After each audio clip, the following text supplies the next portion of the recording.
여러분 안녕하십니까? 이번 시간에는 공익신고 지난번에 제가 말씀드린 게 있습니다. 세 가지를 드렸는데요. 공공의 이익을 침해하는 491개 법률이 대상이다. 그 다음에 뭐를 위반해야지 신고하느냐? 거기에 법률에 규정된 벌칙을 위반했을 때, 또 법률에 규정되어 있는 행정처분, 영업정지나 시정명령이나 뭐 과징금 무과나 이런 거, 그래서 그런 거를 구체적으로 위반했을 때 하는 것이다. 그래서 공익신고하기 전에 해당되는 법률이 맞는지 공익신고 대상에, 그 다음에 벌칙과 행정처분에 해당되는 건지 그걸 반드시 보고해라.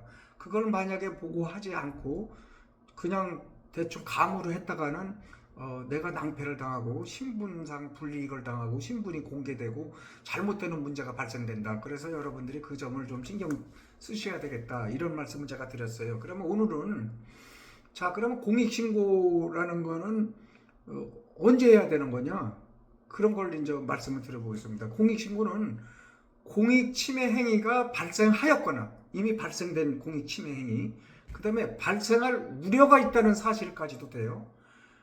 이거 저 사람들이 뭐 이렇게 모의를 했다, 저 사람들이 뭐 어쩌고 저쩌고 해서 뭐 무허건축물을 짓겠다고 했다, 이렇게 발생할 우려가 있다는 것도 된다는 얘기예요. 실제 그 공익침해 행위가 안 됐어도. 그러니까 여러분들이 그 어느 단계에서 해야 되는지 그거를 여러분들이 해야 되는데, 그러면 이제 어떤 방법으로 하느냐? 신고를 하고 또 뭐 진정서를 제출하고 다 되는 거예요. 공익신고서를 정식으로 제출하는 경우도 되고 진정서를 제출하게 되고, 또 뭐 감사원에 제보를 한다든지 이런 거 제보도 다 되는 거예요. 해당 기관에 제보를 하는 것도 되고, 그 다음에 사법기관에 고소를 하거나 고발을 하거나, 그래서 이렇게 하거나, 그래서 어떤 공익침해 행위에 어떤 수사의 단서를 제공한다, 이렇게 여러분들이 이해하면 돼요. 또는 조사의 단서를 제공한다. 어떤 행정기관에 할 때는 조사의 단서, 수사기관에 할 때는 수사의 단서, 이런 것을 여러분들이 이제 좀 기억하셔야 될 것 같고요. 그런데 공익신고로다가 여러분들이 공익신고를 할 때 참 주의할 게 있어요. 공익신고 내용이 거짓이라는 사실을 알았거나 알 수 있었음에도 불구하고 공익신고를 하는 경우, 그건 당연하죠. 거짓이라는 걸 알거나 알았으면 그건 안 되는 거죠. 이제 이게 중요해요. 공익신고와 관련해서 금품을 요구하거나 근로상의 어떤 특혜를 요구한다, 그 밖에 부정한 것을 뭘 거래를 한다, 이러면 공익신고 해도 안 돼요. 그거는 공익신고로 보지를 않아요. 공익신고를 하게 되면은 그 공익신고 대상 기관에 그 담당자를 조사를 하게 되는데, 그때 이 사람이 와서 나 승진을 시켜달라고 그랬다, 이 사람이 나한테 돈을 요구했다, 이 사람이 뭐 이래 성과상여금을 뭐 최고로 주면은 뭐 이걸 안 할 수도 있다고 얘기를 했다. 그렇지 않으면 뭐 나를 여기 평생 고용하게 뭐 무기계약직인데 뭐 나를 정규직으로 하게 해, 승진이나 뭐 이런 거 다 똑같아요. 뭐를 요구를 했다 그러면 공익신고 아예 조사 안 합니다. 그게 밝혀지면은. 그리고 공익신고를 하게 되면은 가장 중요한 게 이제 여러분들이 당하는 불이익 조치를 당한다, 이렇게 얘기를 하죠. 그 불이익 조치라는 것이 뭐냐? 그 공익신고를 한 사람한테 불이익 조치를 하면 안 돼요. 가장 중요한 게 이제 신분을 누설하면 안 되죠. 신분 누설하면 5년 이하의 징역, 5천만 원 이하 벌금이에요. 그 다음에 불이익 조치를 하면 안 돼요. 이 사람 신고했으니까 승진도 안 시켜주고 뭐 이제 여러 가지 돈도 제대로 안 주고 여러 가지 자리를 막 임의대로 옮긴다든지 업무를 안 맡기든지 이런 게 다 문제가 된다 이거예요. 그러면 불이익 조치도 여러분들이 알고 있어야지 그런 처분을 당했을 때, 그런 조치를 당했을 때 여러분들이 이제 그거를 이제 헤어나갈 수가 있는 거예요. 그리고 권익위에 이제 이런 걸 신고를 하면은 권익위에서 이런 걸 조사를 해서 그 불이익 조치에 대해서 시정명령을 하고, 안 되면은 이제 검찰에 고발하는 그런 제도로 가는 거예요. 그래서 불이익 조치라는 거는 뭐냐? 여러분들이 뭐 파면을 당했다, 당연하고 해임, 해고, 그 밖에 신분 상실에 관한 거, 그게 첫 번째죠. 그 다음에 이제 징계, 정직, 감봉, 강등, 승진 제한, 그 밖에 부당한 인사조치, 이런 걸 당했을 때 해당됩니다. 그 다음에 이제 세 번째는 전보를 시키고 전근시키고 직무를 미부여, 직무를 아예 시키고 직무를 재배치한다든지 엉뚱한 자리에 갖다 놓는다든지 그 밖에 본인의 의사에 반하는 일을 내가 신고했다는 이유로 그걸 당하면 그게 해당이 되는 거예요. 자, 그 다음에 이제 네 번째는 성과평가, 동료평가에서 차별을 받는다. 그래서 임금, 상여금 등에서 나한테 불이익을 줬죠. 당연하죠. 그 다음에 또 하나 이제 교묘하게 이루어지는 게 있어요.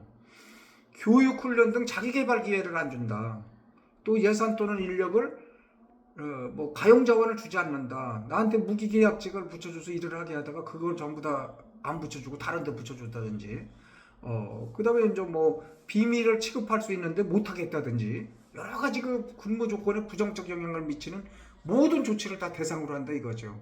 그리고 이제 어떤 기관은 보면은 주의 대상자 명단을 작성하기도 하고 그래서 그 명단을 공개하고 실제 봤어요. 제가 이제 이 공익신고 업무를 많이 일에 대행하면서 집단 따돌림도 있어요. 그 다음에 폭행은 안 하고 주로 이제 폭언이 많아요. 너 한번 두고 보자. 이렇게 다 폭언이에요. 그 다음에 니들 가족들 내가 그냥 안 두겠다. 이런 건 당연히 협박죄도 걸리죠. 그거는. 하여간 이거는 다 불이익조치에 해당된다. 그 다음에 어쨌든 어떤 형태로든 정신적, 신체적으로 여러분들한테 손상을 가져오는 행위, 신고자한테.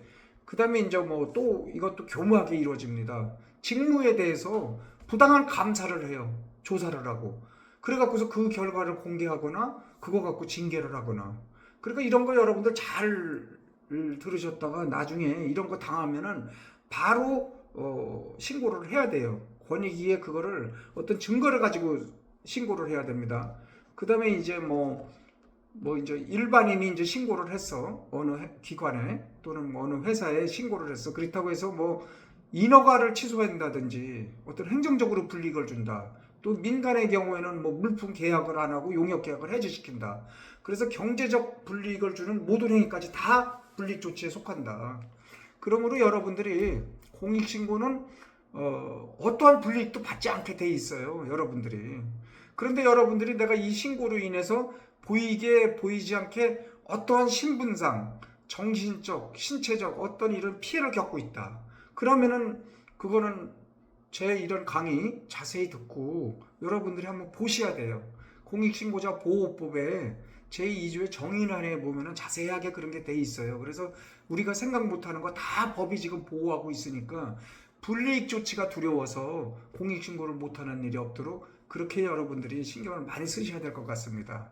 그 다음에 여러분들이 이렇게 지금 이런 게 조금 어려우면 권익위에 공익신고자 보호과 신고자 보호과가 있어요. 그리 전화해도 되고 제 연락처 제가 이렇게 항상 우측 상단에 이렇게 적어 놓으니까 저희 핸드폰으로 이렇게 연락을 주시거나 메일로 제 홈페이지 들어가서 장태동 행정사 거기 메일로다가 문의해 주시면은 여러분들이 정말 이 불이익 조치라든지 신분 보호 조치 이런 거 이거로 인해서 겪는 불이익 모든 거에 대해서 제가 상세하게 답변 드리고 여러분들과 같이 힘이 되도록 그렇게 해나가겠습니다.